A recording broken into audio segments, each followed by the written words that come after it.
Even ராகுல் காந்தியை நினைச்சு ஒரு வேட்பாளர் கொண்டு வந்தா கூட மற்றவங்கலாம் சேர்ந்து கூட இருக்கவங்கலாம் சேர்ந்து பேசி அந்த வேட்பாளரை மாற்ற முடியும். காங்கிரஸ் பிஜேபி எம்பிக்கள் வந்து பார்லிமெண்ட் செஷன் நடந்துட்டு இருக்கப்போ கூட அங்க 2 பேர் பேசியிருக்காங்க, தமிழ்நாட்டில் மட்டும் ஏன் இப்படி இவங்க அவசரப்படுறாங்க இவங்க. ஆனா இதுல ஜோதிமணியோட மட்டும் ஏன் பேசுபொருளாக இருக்குன்னா அதுல வந்து முழுக்க முழுக்க ஒரு சாதி ரீதியான ஒரு வன்மம் அது வெளிப்படுது. எங்க நம்ம வந்து சொந்த சாதியை மட்டும் கேட்டோம்னா நம்மள வந்து ஒரு சாதியவாதின்னு சொல்லிடுவாங்களோ, அருந்ததியருக்கு வந்து நீங்க சீட்டு கொடுக்கவே இல்லை அப்படின்னு. அந்த சாதிக்காரங்க அவன் பாருங்க, அவர் தலைவராக இருக்கலாம், அவர் சாதிக்கெல்லாம் சீட்டு கொடுத்துட்டாரு, நான் வந்து ஒரு இருக்கேன் ஏன் சாதிக்கு சீட்டு கொடுக்கல அப்படின்ற சண்டையா தான் அந்த அறிக்கை எனக்கு படுது. அவங்க ஒரு 28 தொகுதிகளுக்கு இந்தந்த தொகுதியில் நம்மளுக்கு கிடைச்சா இந்தந்த வேட்பாளர் முடிவு பண்ணி வச்சிருந்திருப்பாங்க. ஆனா என்ன சிக்கல்னா எந்தெந்த 28 தொகுதின்னு நம்மளுக்கு தெரியாது. பார்த்தா ஒரு 11 தொகுதிகள் புது தொகுதிகள் வாங்கியிருக்காங்க. அந்த புது தொகுதிகள் எல்லாமே வந்து அவங்க விருப்பப்பட்டியல் இல்லாத தொகுதிகள். இது ஜோதிமணி அவர் மட்டும் கிடையாது. ஜோதிமணி ஆகட்டும், நேற்று வந்து ஈவன் கார்த்தி சிதம்பரம் முதற்கொண்டு வந்து பெண்களுக்கு வந்து அதிக பிரதிநிதித்துவம் கொடுக்கலன்னு ஒருத்தர் கேள்வி எழுப்பினா, இல்லை நான் அதை வந்து வலியுறுத்தி இருந்தேன். நேற்று வந்து இதுல வந்து விற்பனை பண்ணிட்டாங்க அப்படின்றது வந்து குற்றச்சாட்டு மொத்தமா பாக்குறப்ப மாநில தலைவர் செல்வப்பிரந்தன் மேல குற்றச்சாட்டு வைக்கிறாங்க. சிபிஎஸ்சியில் படிச்சுட்டு வந்தாலும் மெட்ரிகுலேஷன் வந்தாலும் போட்டி போட விடுங்க அப்படின்றப்போ எப்படி சரியா இருக்கும்? அவர் இடத்துல 27 வருஷம் நான் கட்சியில் இருந்தேன், இன்னைக்கு நான் விலகிறேன்னு அறிவிச்சிருக்காரு. 40 எம்பிக்கள்ல கூட்டணி கட்சியை சேர்ந்தவங்களுக்கு வந்து நிறைய பேருக்கு வந்து வெற்றி வாய்ப்புகள் இல்லை.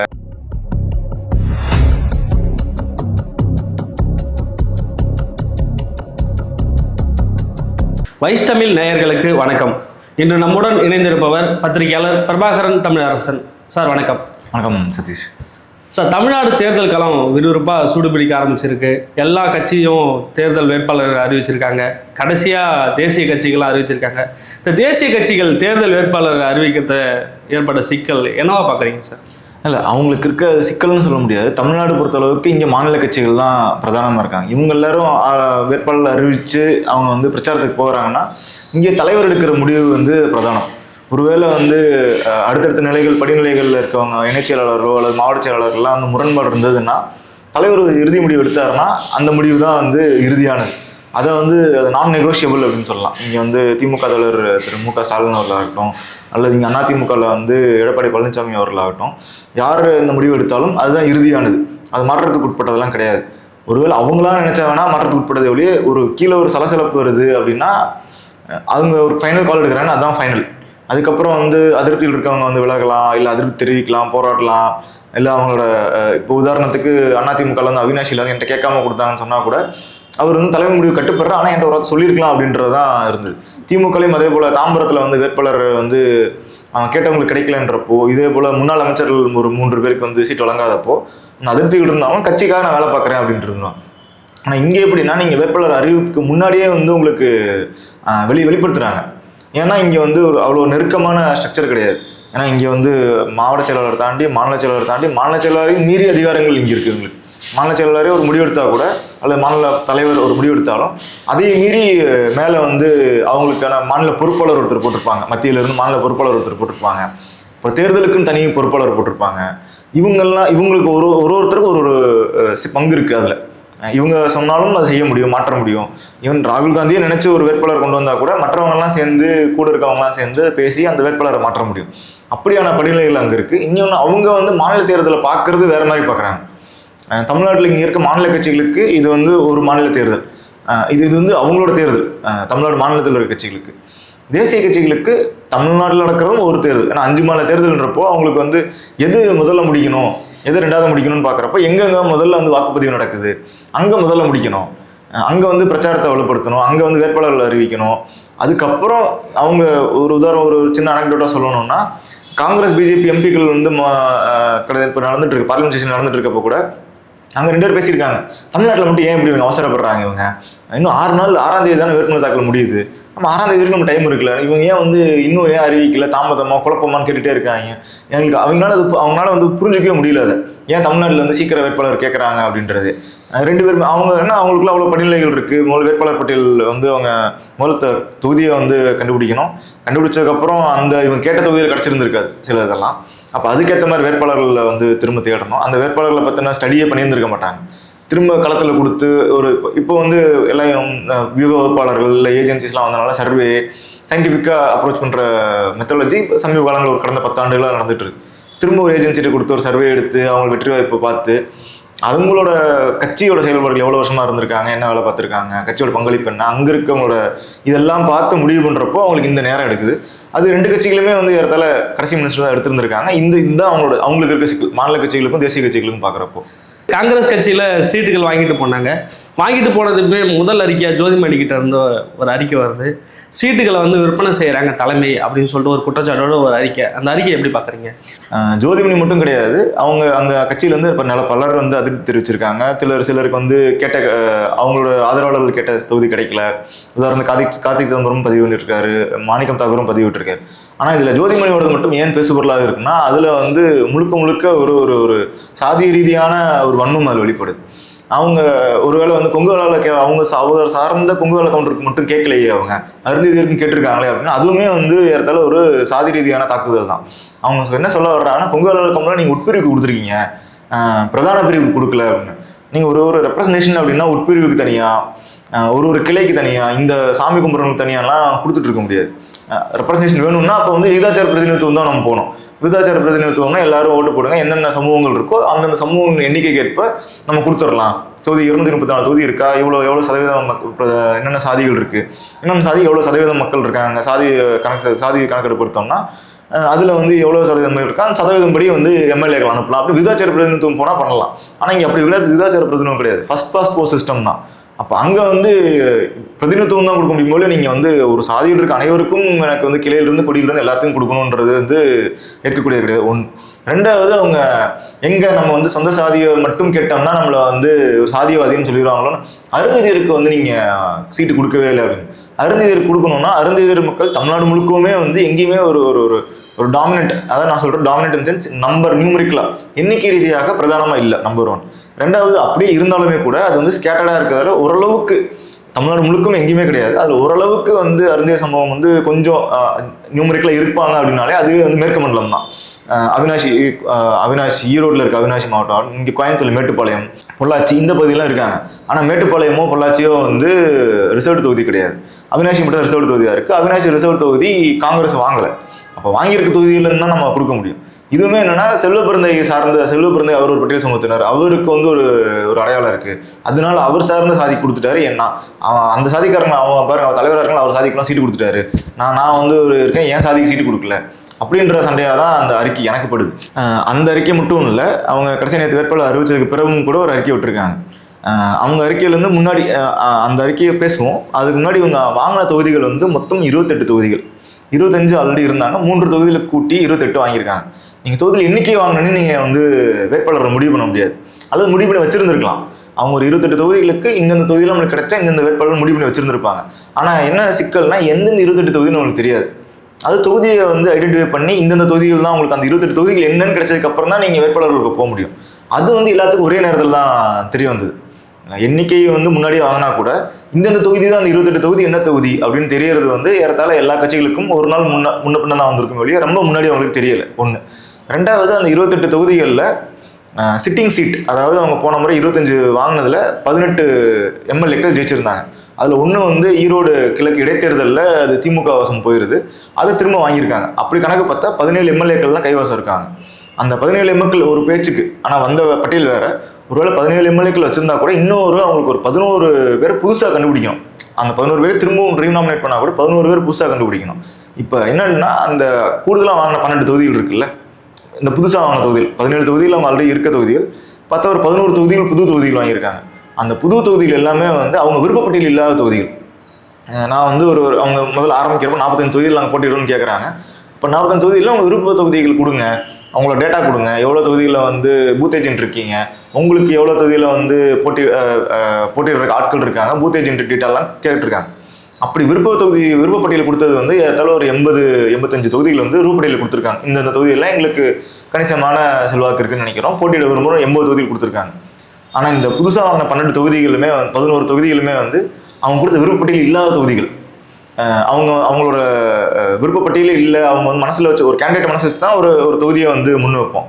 அப்படி முன்வைக்காத தொகுதியில் இருக்கும்போது அவங்களுக்கு கூடுதல் டைம் எடுக்குது. இந்த தொகுதியில் நம்ம கணக்கே பண்ணல. உதாரணம் சங்கரன் கோயில் ஆகட்டும், மேலூர், உசிலம்பட்டி, சங்கரன் கோயில், இந்த மாதிரி இந்த தொகுதிகள்லாம் வந்து அவங்க மனதில் இல்லாத தொகுதிகள். அப்போ இந்த தொகுதிகள் எல்லாத்துக்கும் அவங்க திரும்பவும் வந்து வேட்பாளர் தேட வேண்டிய நிலை இருந்திருக்கு. இது காங்கிரஸ்ல நடந்த ஒன்று. ரெண்டாவது, இந்த ஜோதிமணி அவர்களுடைய குற்றச்சாட்டு வந்து இது ஜோதிமணி அவர் மட்டும் கிடையாது. ஜோதிமணி ஆகட்டும், நேற்று வந்து ஈவன் கார்த்தி சிதம்பரம் முதற்கொண்டு வந்து பெண்களுக்கு வந்து அதிக பிரதிநிதித்துவம் கொடுக்கலன்னு ஒருத்தர் கேள்வி எழுப்பினா, இல்லை நான் அதை வந்து வலியுறுத்தியிருந்தேன், ஆனால் என்னோட வலியுறுத்தினது வந்து அது செயல்படுத்த முடியல அப்படின்னு இருக்காரு. ஸோ இப்போ இங்கே வந்து ஜோதிமணி மட்டும் கிடையாது, செல்வ பிறந்தகை ஆகட்டும், மாநில தலைவர் செல்வ பிறந்தகை ஆகட்டும், ஜோதிமணி ஆகட்டும், கார்த்தி சிதம்பரம் ஆகட்டும், ஈவன் மாணிக்கம் தாகர் ஆகட்டும், இவங்க எல்லாரும் அவங்களோட கருத்துக்களை முன்வைக்க முடியும். எல்லாத்துக்கும் அந்த கருத்து சுதந்திரம் இருக்கு. அது அப்போ அவ்வளோ ஒரு டெமோக்ராட்டிக்கா அந்த அமைப்பு கட்டியிருக்காங்க காங்கிரஸ். ஆனால் வெற்றி வாய்ப்பு யாருக்கு வருது, யாருனால வந்து வெற்றி பெற முடியும், இது எல்லாத்தையும் வந்து மத்திய தலைமை கணக்கெடுத்து தான் அவங்க சீட்டு கொடுத்துட்டு இருக்காங்க. இவங்களோட விருப்பத்தை தெரிவிக்கலாம், இவங்களுக்கு இருக்க வருத்தத்தை தெரிவிக்கலாம். ஆனால் அவங்க சொல்றதுல நேற்று வந்து இதில் வந்து விற்பனை பண்ணிட்டாங்க அப்படின்றது வந்து குற்றச்சாட்டு மொத்தமாக பார்க்குறப்ப மாநில தலைவர் செல்வ பிறந்தகை மேலே குற்றச்சாட்டு வைக்கிறாங்க. அந்த குற்றச்சாட்டில் வந்து நியாயம் இருக்க மாதிரி தெரியல. ஏன்னா அவங்க என்ன சொல்றாங்க, கொங்கு வேளாளர் சமூகம், அந்த சமூகத்தில் வந்து உட்பிரிவுக்கு கொடுத்துருக்காங்க. ஆனா உட்பிரிவு 2 பேர் கொடுத்துருக்காங்க, உட்பிரிவில் இருக்க 2 பேர் கொடுத்துருக்காங்க.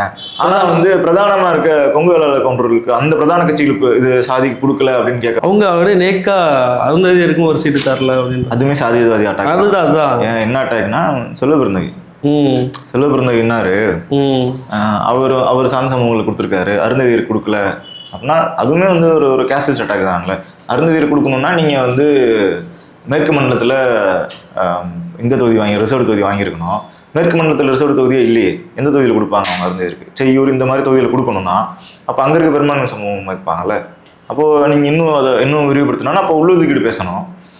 இவங்க வந்து இது வந்து யாராவது எப்படின்னா பொது தொகுதியிலேயே வந்து பட்டியலினத்தர் நிற்கல அப்படின்னா இப்போ சிஸ்டத்தை மூலம் நம்ம சரி பண்ணோம். பொது தொகுதியில் வந்து பட்டியலினத்தர் நிறுத்துறதுல வந்து நம்மளுக்கு உடன்பாடு தான், மாற்றுக்கிறது கிடையாது. ஆனால் அங்கே நான் வந்து அவன் வந்து ஒரு பெரும்பான்மை சமூகத்தை போட்டு ஜெயிப்பான் அப்படின்றப்ப அப்போ நான் அங்கே போய் நான் இது பண்ண முடியும். இப்போ இதுக்கு எடுத்துக்காட்டுக்கு இப்போ நீட் மாதிரி தான், சிபிஎஸ்சியில் படிச்சுட்டு வந்தாலும் மெட்ரிகுலேஷன் வந்தாலும் போட்டி போட விடுங்க அப்படின்றப்போ எப்படி சரியாக இருக்கும்?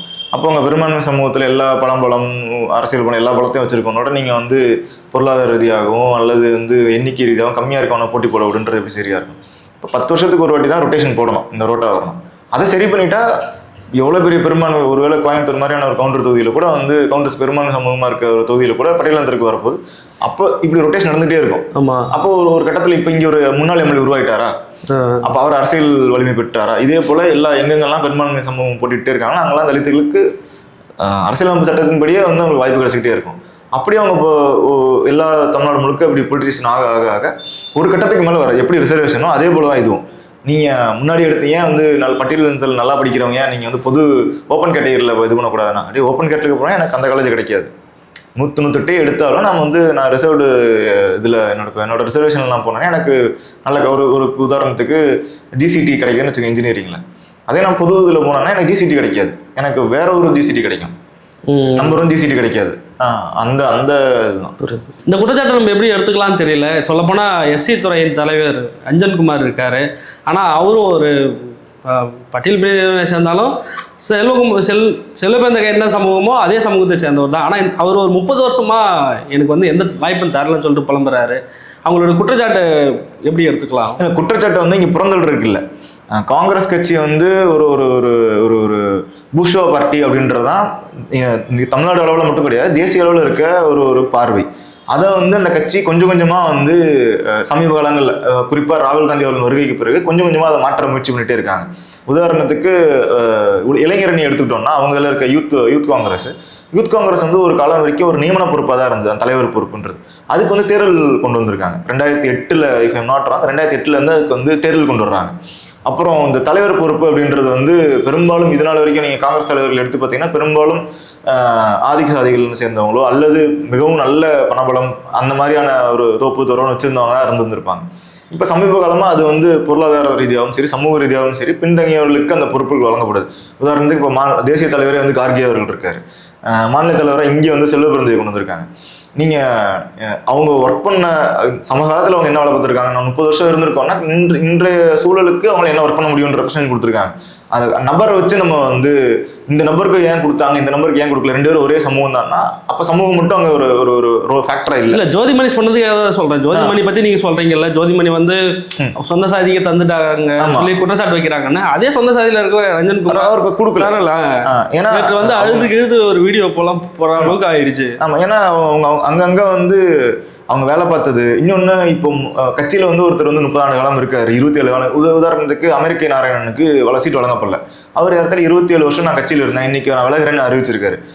இதுக்காக அவர் வந்து அவர் சமூக ரீதியாக அவரை பொண்ணு கிடைக்கல. அவர் ஓரளவுக்கு பெரும்பான்மை சமூகத்தை சேர்ந்தவர் தான். கட்சியிலையும் ரொம்ப வேலை பார்த்துருக்காரு. அப்போ இங்க என்ன வேலை, இந்த இப்போ கடந்த 10 ஆண்டுகள் என்னென்ன நடக்குதுன்னா, ஒரு பக்கம் வந்து இந்த ரெப்ரசன்டேஷன், பெண்களாகட்டும், சிறுபான்மையினராகட்டும், அல்லது பட்டியல் சமூகத்தினராகட்டும், அல்லது இடைநிலை சாதியில் இருக்க பிற்படுத்தப்பட்ட சமூகங்களாகட்டும், இவங்களுக்கான ரெப்ரசன்டேஷன் கோர்ற அதே நேரத்தில் அவங்களோட அனுபவம், இவ்வளோ வருடம் அனுபவம் இருக்கும் அப்படின்ற இது ரெண்டுமே நிற்கிற நிலையில இது 2 மட்டுமே போதாம 3வது ஒரு ஃபேக்டர் உள்ள வருது. அதுதான் களத்தில் அவங்களுக்கு இருக்க ரிசப்ஷன் என்ன அப்படின்னு. இதை வந்து எனக்கு வேண்டாத இருப்பா மாநில தலைவர் ஒன்று சொல்லலாம், அந்த மாவட்டத்தோட எம்பி ஒன்று சொல்லலாம், அந்த அந்த தேர்தல் பொறுப்பாளர் ஒன்று சொல்லலாம், இந்த மாநிலத்துக்கான பொறுப்பாளர் ஒன்று சொல்லலாம். ஆனால் இதெல்லாம் வந்து எடுத்து வச்சுட்டு தனிநபராக ஒரு ஏஜென்சியை கொடுத்து ஒரு வியூக வகுப்பு நிறுவனமோ அல்லது ஒரு சர்வே எடுக்க நிறுவனத்தை கொடுத்து நீங்கள் எனக்கு பண்ணி கொடுங்க. அவருக்கு இதில் எந்த விருப்பமும் இருக்க போகல. அந்த நிறுவனத்தை பொறுத்த அளவுக்கு அந்த நிறுவனம் ஒரு தொகையை வாங்கிட்டு அவங்க அந்த வேலையை பண்ணி ஒரு ப்ரொஃபஷனல் ஒர்க்காக பண்ணுறாங்க. அதை வந்து அதுக்கான கிரெடிபிலிட்டி வந்து கட்சியில் இருக்க நிர்வாகிகள் மத்தியில் அல்லது தேசிய தலைமை அல்லது மாநில தலைமை மத்தியில் கிரெடிபிலிட்டி அதிகமாக இருக்குது. அதன் அடிப்படையில் இந்த சீட்டுகள் வழங்கும். சர்வே பற்றி பேசுறீங்க. இப்போ லாஸ்ட்டாக நம்ம ஹிந்து பேப்பர்லேருந்து ஒரு சில பேப்பரெல்லாம் நியூஸ் எல்லாம் வந்து நோட் ஆனிச்சு. ஆனால் என்ன விஷயம்னா 12 சிட்டிங் எம்எல்ஏக்கள் வந்து அதிருப்தி, மக்கள் மத்தியில் அதிருப்தி இருக்குது அப்படின்னு சொல்லி நம்ம எல்லாமே பார்த்தோம். திமுக எடுத்த சர்வேல காங்கிரஸ் எம்எல்ஏ 12 பேர் மேலே, சிட்டிங் எம்எல்ஏ மேலே அதிருப்தி இருக்குது, அவங்களுக்கெல்லாம் சீட்டு தர்றது கொஞ்சம் கஷ்டம் தான், செல்லு பிறந்த பேர் முதல் கொண்டு அதில் அடிபட்டு இருந்துச்சு. அப்போ இந்த சர்வேலாம் எப்படி ஒர்க் ஆகும்? எந்தெந்த சர்வேலாம் பப்ளிஷ் ஆகுதுன்னு இருக்குல்ல, சர்வேக்கெல்லாம் பப்ளிஷ் ஆகிறது ஒரு அது ஒரு நோக்கம் இருக்கும். எந்தெந்த சர்வேலாம் பப்ளிஷ் ஆகலைன்னு ஒன்று இருக்குது, யார் சர்வே எடுக்கிறான்றது இருக்குது, என்ன நோக்கத்துக்காக எடுக்கிறாங்க, இந்த நிறைய ஃபேக்டர்ஸ் உள்ள பிளே ஆகும். இன்னும் சாம்பிள் சைஸ் என்ன, ஒரு தொகுதியில் வந்து 2 லட்சம் 2 லட்சம் மக்கள் இருக்க தொகுதியில் ஒரு 1000 சாம்பிள் சைஸாக எடுக்க முடியுது. இப்போதைக்கு நான் கேள்விப்பட்ட வரைக்கும் அதிகபட்சம் 2000 2100 சாம்பிள் சர்வீஸ் வரைக்கும் போயிருக்காங்க. ஆனால் அந்த சாம்பிள் சைஸ்க்கான என்ன ரேஷனல் வச்சுருக்காங்க, சர்வே எடுக்கிறதுக்கான மெத்தடாலஜியில் எவ்வளோ சாம்பிள் சைஸ் அதிகமாக தான் உங்களுக்கு வந்து டேட்டா வந்து கரெக்டாக வரும். இன்னொன்று பப்ளிஷ் பண்ணுறதெல்லாம் யார் பப்ளிஷ் பண்ணுறா, என்ன கிரெடிபிலிட்டி இருக்குது, அவங்களுக்கு என்ன அனுபவம் இருக்குது உள்ளிட்ட காரணங்கள்லாம் சேர்த்து தான் வரும். போன வாட்டி நாடாளுமன்ற தேர்தலுக்கு அப்படியான சூழல் இருந்தது. அப்படியான சூழல் உதாரணத்துக்கு ஏறத்தாழ 40 எம்பிக்களில் கூட்டணி கட்சியை சேர்ந்தவங்களுக்கு வந்து நிறைய பேருக்கு வந்து வெற்றி வாய்ப்புகள் இல்லை அப்படின்றதெல்லாம் கணிக்கப்பட்டுச்சு. ஆனால் எந்த கட்சிகளும் பெருசாக வந்து பிரதானமாக வந்து வேட்பாளர்களை மாற்றலை, மாறாக களத்தில் அதுக்காக ஒர்க் பண்ண ஆரம்பித்தாங்க. ஆனால் அந்த சர்வே வெளியே வரவே இல்லை. இப்படி பூதாகரமாக வெளியே வந்து பிரகடனப்படுத்தப்படுற சர்வேக்கள் எல்லாத்துலேயுமே வந்து நம்பகத்தன்மை இருக்கான்னு கேட்டால் அந்த நம்பகத்தன்மை வந்து கம்மியாக இருக்குது. அது யார் என்ன ரிவீல் பண்ண மாட்டேன்றாங்க. எண்ணிக்கையாக மட்டும் சொல்கிறப்போ நம்மளால் வந்து ஃபேஸ் வேல்யூன்னு எடுத்துக்க முடியல. இப்போ நீங்கள் சொன்ன சர்வேவோ இல்லை மற்ற சர்வேக்களோ எண்ணிக்கையை மட்டும் சொல்ல முடியாது. நீங்கள் சாம்பிள் சைஸ் சொல்லணும், எந்த காலகட்டத்தில் எடுத்தீங்கன்னு சொல்லணும், யார் யார்ட்ட அந்த சாம்பிளில் எவ்வளோ பேர் எடுத்தீங்க. உதாரணத்துக்கு ஒரு தொகுதியில் ஒரு பகுதி முழுக்க பார்த்தீங்கன்னா அதிமுக காலங்களாக போட்டுட்டு இருப்பாங்களா ஒரு ஊராட்சியில், அந்த ஊராட்சியில் 2000 பேர் இருப்பாங்க. நீங்கள் அந்த ஊராட்சியில் மட்டும் சர்வே எடுத்துகிட்டு வந்தீங்கன்னா தெரியாது. ஸோ ஜாகிரபிக்கலாக நீங்கள் எங்கே எடுத்தீங்க, சோஷியலாக எந்த இதெல்லாம் வச்சு தான் நம்ம அதையும் நிர்ணயிக்க முடியும். இப்போ இவங்க கொடுக்குற இது வந்து கட்சிக்காக, சொந்த கட்சிக்காக அவங்களா எடுத்துக்கிறது, வேட்பாளரை பொறுத்து எடுக்கிறது. அதில் வந்து அவங்க இந்த கூறுகள்லாம் வேணும்னு சொல்லி தான் எடுத்துக்க போகிறாங்க. அதை பேஸ் பண்ணி கட்சி முடிவு எடுக்க போகுது. அது பப்ளிக் பர்செப்ஷனுக்கான சர்வே கிடையாது, அது கட்சிக்கான சர்வே. சில இதில் வந்து பார்த்தாலே தெரிஞ்சிடும். கட்சியில் வந்து கிரவுண்ட் லெவலில் ஒர்க் பண்ணிட்டு இருந்தவங்களுக்கே தெரியும். இப்போ ஒரு வேளை வந்து ஒரு பேச்சுக்கு மாற்றப்பட்ட கேண்டிடேட்ஸில் செல்வ பிறந்ததுக்கே வந்து இப்போ இல்லை ரீநாமினேட் பண்ண கேண்டிடேட்ஸில் அந்த சர்வே எடுத்து கொடுக்குறான்னு வச்சுக்கோங்களேன். செல்வ பிறந்ததுக்கோ அல்லது மாநிலத்தில் இருக்கோ என்னப்பா இது போட்டிருக்கீங்க, இந்த தொகுதியில் வந்து மைனாரிட்டிஸ் அதிகம், நீங்கள் என்ன வேறு வேட்டு சமூகத்தை ஒருத்தரை போடுறப்போ இவ்வளோ 90% ஜெயிப்பான்னு சொல்கிறீங்க. ஒரு பேச்சுக்கு ஒரு தொகுதியில் வந்து காங்கிரஸ் வந்து 100க்கு 90% ஓட்டு வாங்குது அப்படின்னா எப்படி 90% ஓட்டு வாங்க முடியும், நிறைய சாத்தியம் இல்லைன்னு இந்த கலானும் சேர்ந்து தான் அதில் பார்க்கப்படும். வெறும் பிளாட்டண்ட்டாக ஒரு சர்வே மட்டும் எடுத்து நகர்ந்து போயிடுவாங்க அப்படின்னு அப்படியான இதுவும் இருக்குது. எக்ஸ்பீரியன்ஸஸும் எல்லா கட்சிகள்லையும் இருக்குது. உதாரணத்துக்கு அதிமுகலையும் அப்படி சர்வே எடுத்து அதை எடப்பாடி நிராகரிச்சிருக்காரு, அது திரும்ப ஒர்க் பண்ணுங்கன்னு சொல்லி கொடுத்துருக்காரு. திமுகலையும் அப்படியான சர்வேகள் எடுக்கப்பட்டு சில சர்வேக்களை வந்து இல்லை கிரவுண்டில் அப்படி இருக்காது அப்படின்னு சொல்லி முதல்வர் அவர்களே சொல்லி திரும்ப அனுப்பியிருக்காரு.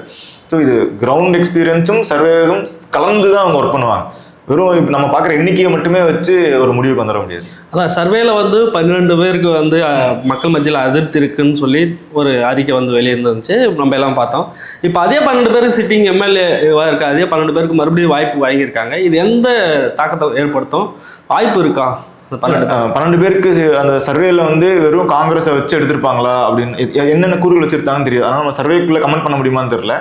இந்த 12 பேர் திரும்ப வெற்றி ஜெயிக்க வாய்ப்பு இருக்கான்னு கேட்டால் இன்றைய நிலையில பார்த்தா வாய்ப்புகள் எல்லாம் 50-50% இருக்கும். எதுவுமே வந்து அறுதிட்டு சொல்ல முடியாது. அவங்க வந்து இன்னும் இதுக்கப்புறம் களத்துக்கு போகணும். கூட்டணி கட்சியில், ஏன்னா இப்போ காங்கிரஸுக்கும் திமுகவுக்கும் கிட்டத்தட்ட ஒரு 3-4 மாதமாக வந்து ஆட்சியில் பங்கு வேணும்னு கேட்டதில் தொடங்கி, எங்களுக்கு அதிக எண்ணிக்கையில் வேணுன்றதை தொடங்கி, எங்களால தான் அவங்க ஜெயிக்கிறாங்கன்னு சொல்ல, அவங்களால தான் இவங்க ஜெயிக்கிறாங்கன்னு சொல்ல, இந்த மாதிரியான ஒரு வார்த்தை போர் நீண்ட காலம் நடந்துகிட்டே இருந்தது. அப்புறம் திமுகலையும் காங்கிரஸ் மேலே சில அதிருப்திகள் இருந்தது. காங்கிரஸுக்கு திமுக மேலே கீழே வரைக்கும் கிரவுண்ட் லெவல் மேலே தலைமையில் தொடங்கி கீழே வரைக்கும் ஒரு அதிருப்தி இருந்தது. இது எல்லாமே வந்து அடுத்து இப்போ சமீபத்தில் நேற்று வந்து மாவட்ட செயலாளர் கூட்டம் நடத்தியிருக்காரு முதல்வர் அவர்கள். அதில் வந்து எல்லாரோடும் பேசியிருக்காரு. திமுகவில் இருக்க நிர்வாகிகளிலிருந்து தொகுதி வாரியாக நிர்வாகிகள் வரைக்கும் பேசியிருக்காரு. இந்த டிஃப்ரென்சஸை வந்து நீங்கள் வந்து ஒதுக்கி வச்சுட்டு வேலை பார்க்கணும். அப்புறம் ஒரு எமோஷனலாகவும் பேசியிருக்காரு. சில இடத்துக்கு நிறைய பேருக்கு வாய்ப்பு கொடுக்க முடியல, ஏன்னா நிறைய கூட்டணி கட்சிகள் வந்திருக்காங்க, அவங்களுக்கெல்லாம் வந்து அடுத்தடுத்த எலெக்ஷனில், உதாரணம் உள்ளாட்சி தேர்தலையும் அல்லது கோஆபரேட்டிவ் சொசைட்டி எலெக்ஷன்லாம் வருது, கூட்டுறவு சங்க தேர்தலெலாம் வந்து வாய்ப்பு கொடுக்கப்படும். நீங்கள் இந்த முரண்கள்லாம் மனசில் வச்சுட்டு வேலை பார்க்கக்கூடாது, கூட்டணி கட்சிகளும் ஜெயிக்கிறதுக்காக வேலை பார்க்கணும் அப்படின்னு ஒரு ஸ்பெசிஃபைங் டோனில் போயிருந்திருக்காரு. ஸோ இதெல்லாம் வந்து கிரவுண்டில் ஒர்க் ஆகும். அடுத்ததில் இன்னொன்று, திமுகவை பொறுத்தளவுக்கு எலெக்ஷன் அப்படின்னு வரும்பொழுது அவங்க என்னதான் நிறைய பிரச்சனை இருந்தாலுமே கூட ஜெயிக்கிறது தான் பிரதானம் அப்படின்னு இறங்கிடுவாங்க. ஒரு ஸ்போர்ட்ஸ் மேட்ச் மாதிரி தான். இப்போ டீமில் 11 பேர் இருக்காங்க, 11 பேருக்குள்ள உங்களுக்கு சண்டை இருந்துகிட்டே தான் இருக்கும். யாருமே வந்து எனக்கு ஓப்பனிங் கொடுக்கல, எனக்கு வந்து மிட் ஆர்டர் கொடுக்கல, எனக்கு வந்து ஓவர் கொடுக்கலன்ற சண்டை அதிருப்தி இருந்துட்டு தான் இருக்கும். ஆனால் கிரவுண்டுக்கு உள்ளே இறங்குறப்போ அந்த டீம் ஜெயிக்கணுன்ற மாதிரி தான் எல்லாரும் விளையாடுவாங்க. யாருமே தான் விளையாடுற டீம் தோக்கணும் அப்படின்னு விளையாட மாட்டாங்க. ஏறத்தாலும் அந்த மாதிரியான ஒரு ஸ்பிரிட்டில் தான் வந்து திமுக இருப்பாங்க. காங்கிரஸுக்கு முரணில் இருக்கலாம், விசிகாவோட அந்த நபர் மீது தனிப்பட்ட முரணில் இருக்கலாம். ஆனால் களத்தில் ஒர்க் பண்ணுறேன்னு வரும்பொழுது இந்த கூட்டணி ஜெயிக்கணும் அப்படின்ற அந்த டீம் ஸ்பிரிட்டில் தான் வந்து மெஜாரிட்டியாக, அதுவுமே 100% சொல்ல முடியாது, ஆனால் 90% மேல் வந்து அப்படியான அப்ரோச் தான் திமுக நம்பர்கள் இருக்கும். அது உதாரணத்துக்கு விழுப்புரம்ல வந்து ஒரு முறை இவர் ரவிக்குமார் அவர்கள் வந்து தொடர்ந்து 2 வரை போட்டிட்டு இருக்கார். இப்போ கடந்த முறையில் வந்து அவர் மேலே அதிருப்தி இருந்த திமுக நபர்களும் உண்டு. ஆனாலுமே வந்து அவருக்கு தான் ஓட்டு போட்டாங்க, விசிகாவுக்கு தான் ஓட்டு போட்டாங்க. ஸோ திமுக இந்த எலெக்ஷன் வரும்போது அந்த 12 பேர் தோப்பாங்களான்னு கேட்டால் அதில் பாசிபிலிட்டிஸ் கம்மி தான்.